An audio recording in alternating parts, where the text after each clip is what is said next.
How are you, mate? Oh, not too bad, mate. You? Welcome to the first Carpool Chat of 2022. Thank you very much. We're back. And we're in one of your Teslas, mate. We're in my Tesla. Oh, sorry, mate. your Tesla. Yeah. Sorry. Look, the only time I've ever been in a Tesla, John Thorpe's, when he first got his. Mick Spittle was the first ever one that I saw. That was a few years ago. And usually it's Skyline. So I've never driven one. It's a big old dashboard, isn't it? Yeah, it's a little bit too young for me. You do everything from that, so it's. But we'll get there between us. Right, go on then. What do I do? It's a car, so automatic. Put your foot on the brake. Push it into Drive. Yeah? yeah. That's... It's look, you've already broken it. See, if we was in a petrol or a diesel, we'd be on the A45 now. I never thought you'd have an electric car. Do you know what? It goes like a stabbed rat. Obviously, when you get to 70, it tells you to stop. Put your foot on the brake. That's it, and then you're ready to go. Ooh.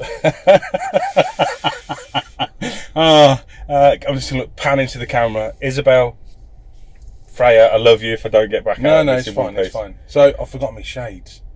So, mate, it's obviously you're one of my good friends in business. It's been ages since I've seen you. Yeah, I know we talk quite regular. What's that?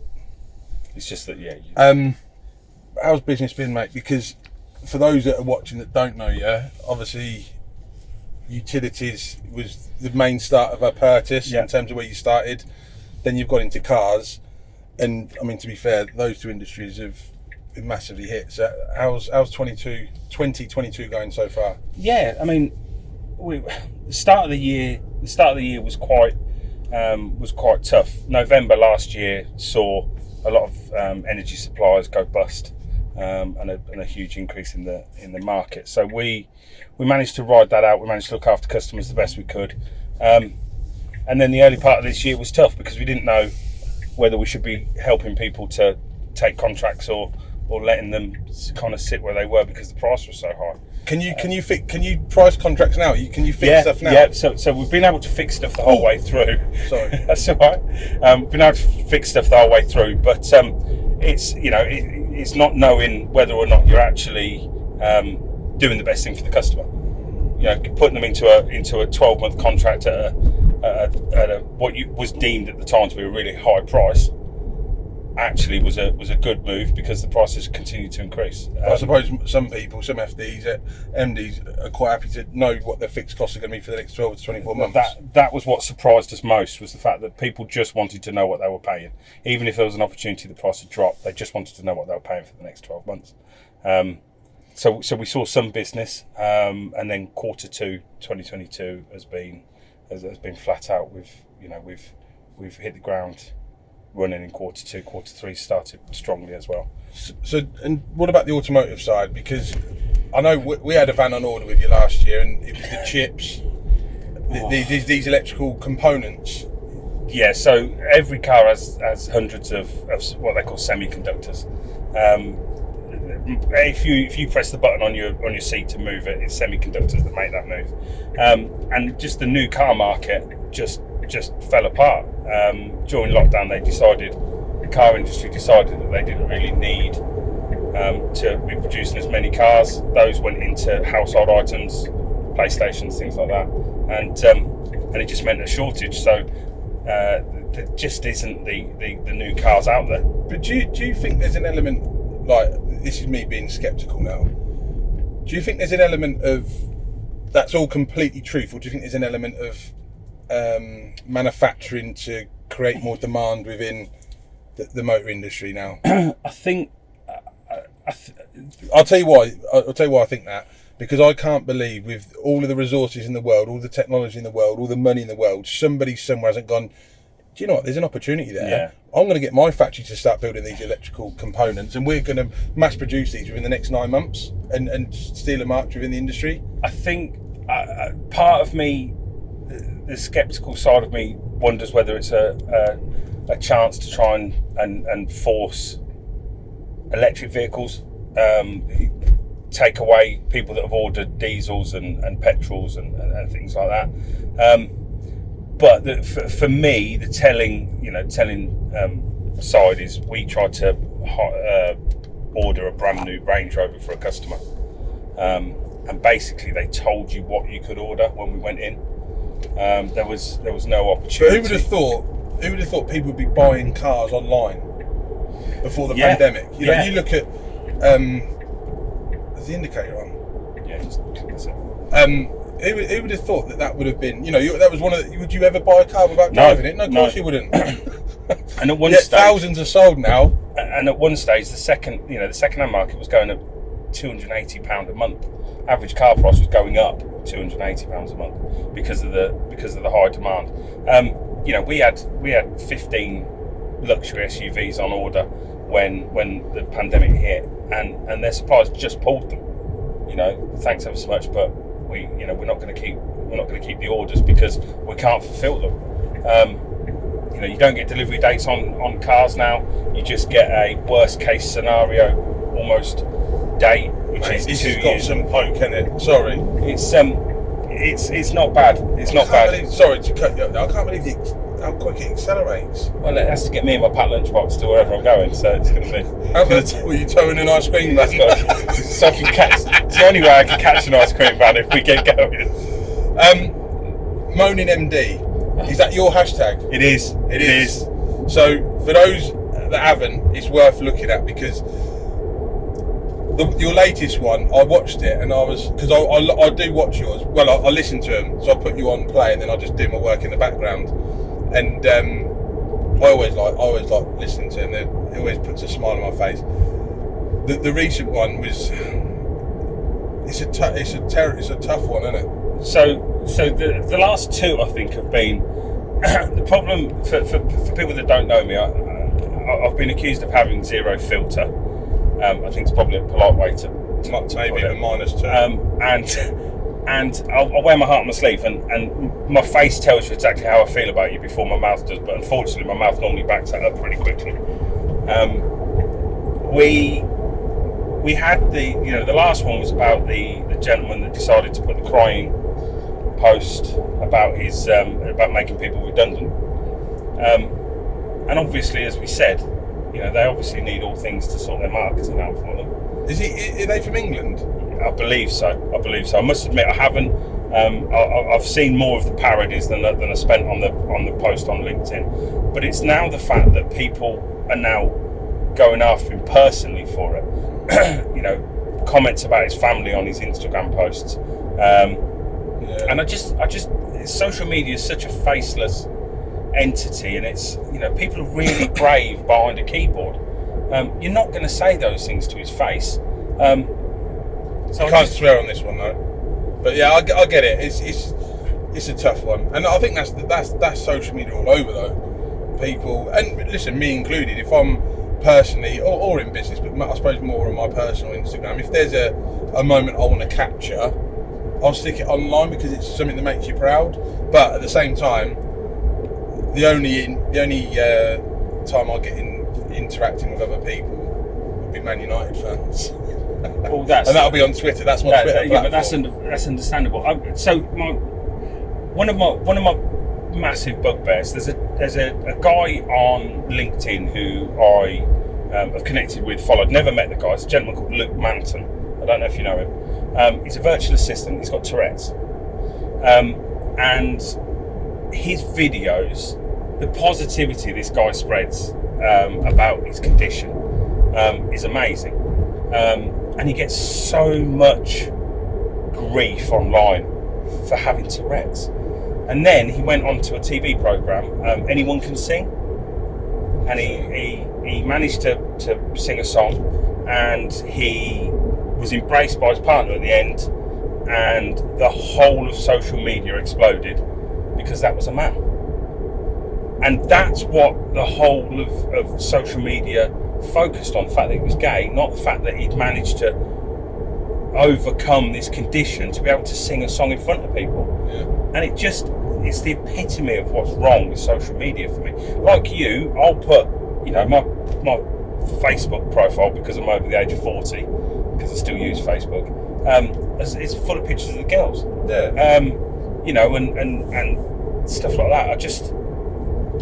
It's a necessity, but I always think, I keep things very separate on them, but that's down to not wanting to have to jump on and destroy somebody for saying something that's not right.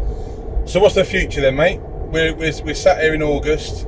When this goes out, it'll probably be raining, but at the minute it's about 32 degrees and we can't have any aircon on because it will interrupt the camera and we're not sweating. But what's the future for you for Apertus for the rest of this year? So first part was really about stabilising after the horrendous enter last year. Our team at the office now, our guys, we've got probably the strongest team we've ever had. We lost a couple due to for organic reasons, nothing, no redundancies or anything like that. But our team now is busy. They're bang on, and they genuinely care about the business, which is exactly where we need to be. Towards the back end of the year, the car side, I'm looking to change the car side slightly. We dabbled in some car sales, looking at a bit of prestige car sales, and you and I have spoken at length about the fact that I'd like my showroom full of cars that we find cool, the old Renault 5 GT turbos. I do want a toy shop, but I want a toy shop people can come and pay me to take toys out of, and that's something that we will explore towards back end of this, early part of next year. But it's about trying to get our customers and our future customers through what is the most difficult energy environment that I've certainly ever seen in the years I've been doing it. And we've taken staff on to manage that, and they're doing a brilliant job with it. Biggest challenge as a business owner going forward, do you think? It certainly has been. Finding the challenge of almost making people believe that you're not trying to kid them with the price that they've been seeing. Because we did our job properly 3 years ago, you see people jumping from 15 pence, 13, 14, 15 pences in 2019 up to high 30s, low 40s now per unit. But we've always been able to prove that this is where the market is. The biggest issue that we've had is definitely assuring people that it's right to lock in and commit to their energy spend and vehicle spend in the future. Really, that's the tough bit for us. Okay. Obviously, you got two beautiful kids. Yeah. What's not sure how? You are? Yeah. Not sure how. I was going to say that, but Milkman's stunning. And the postman. What's life like with them sort of growing up? So I'm very lucky. Nicola, my better half. You need to get down on one knee as well, by the way. We're engaged. We're engaged. Oh, congratulations! Years ago. Oh, that's what I mean. Put a proper ring on her finger. Yeah. Okay. So we. She's amazing. She always lets her time be sacrificed for the business. It's never the kids. She does most stuff at home. She holds a senior lecturer's position at Northampton University, so it's not like she's a full-time mum. The girls, I've got two different ends of the spectrum. I've got Isabel, who's just like a mum. She's caring, compassionate, loving, sweetness, roses, flowers, all that sort of stuff. And I've got Freya, who's like you, who's just like me. She gave me a hug yesterday morning and then said, right, now get in your car, see you later. She's 2, so she's aggressive, she's bullish, So as a family, what's the one place you like to go to in Northamptonshire? Like as family time? Ironically, it's the university. So during lockdown, we started walking every day at the university. I saw you once, didn't I? Yeah, along the canal. Yeah. There's a small shop at the uni. Just next door to Avon. Yeah. Yeah, that is beautiful down there. So we walked there every day during lockdown. and we've actually still continued to do that every Saturday and Sunday morning. So we go to the feed the ducks, no matter what the weather is, go on the swings and spend some time just the four of us, and it's that really, you know. That there's a footpath that's at the bottom of, just by NLive Radio, at the bottom of is it St Michael's, and then I had to walk across to the university because I parked there. It's the first time I've ever been down there, and it was beautiful. It's stunning. Oh, it's a stunning lovely place. And obviously inside, I hope I don't get Nicola in trouble by saying this. We occasionally go up onto the balcony, at the top of the university for the girls to have a look around. But yeah, I think Northampton. We talk about it all the time, Ben. I think Northampton's such an underrated place. It gets so much stick. You know, very few places you could be in such gorgeous rural countryside so close. You know, it's a fantastic hub for business. Anybody that owns, runs, or is part of a business in Northampton, you know, Northamptonshire. It's Northamptonshire, yeah. You can tell you work in marketing, well done. Well, and yeah, you know, it's a great place, but especially this temperature. Watching you try and drive an electric car. So look, listen, we're coming to the end, coming back to the office now. Talk me through this Tesla, because I must admit, I don't like the indicators. When you click it down, you have to click it back up to stop. So if you just do what they call a soft touch, so it'll just push down, it'll just do 3 like that, and then go off. Right. Okay. The thing you're struggling with is the braking. So it brakes on its own. So as soon as you take your foot off the accelerator, it regens the. Oh my gosh! It regens the batteries.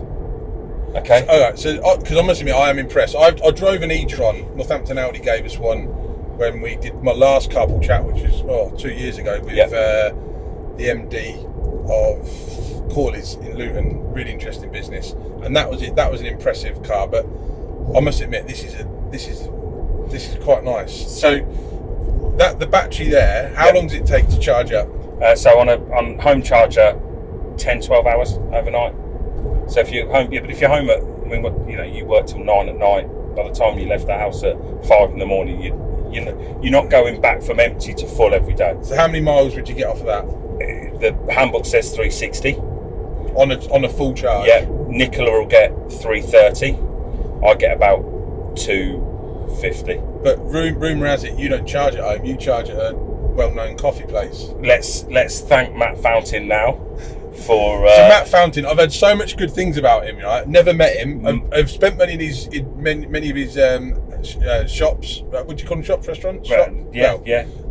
Which is obviously Bewitched. Yeah. Which has got outlets all over the county now. Yeah.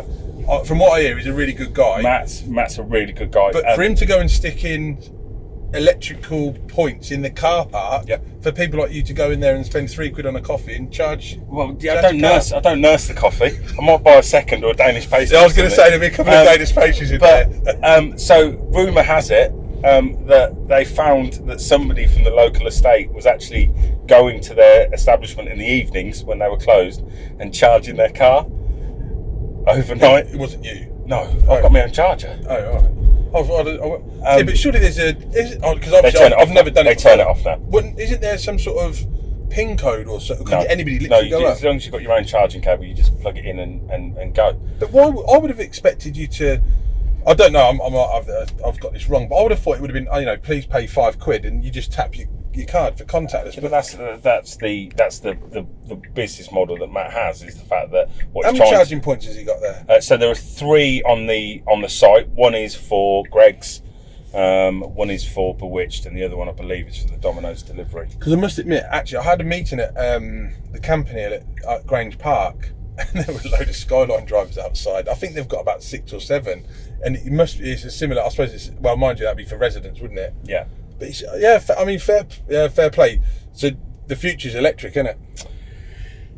It is. I think people forget, that there is a process for disposing of these vehicles.